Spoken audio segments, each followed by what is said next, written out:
That hawk right there was just going after a bird.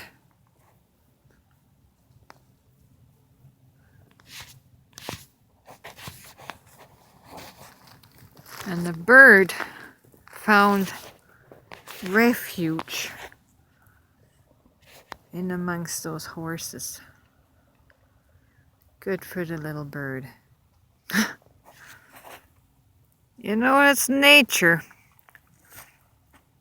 The animals don't perceive that as good and evil. It's just nature.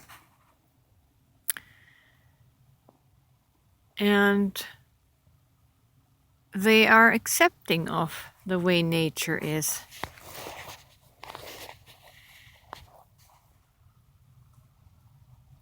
These things just happen.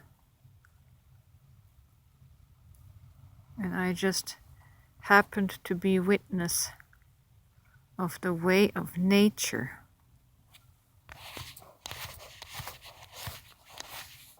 I am glad that the little bird got away and the hawk has to find lunch somewhere else. But the hawk is just trying to find lunch. It's not good and evil. It's just us that decides good and evil, and it's what makes us suffer because of those thoughts and those attachments.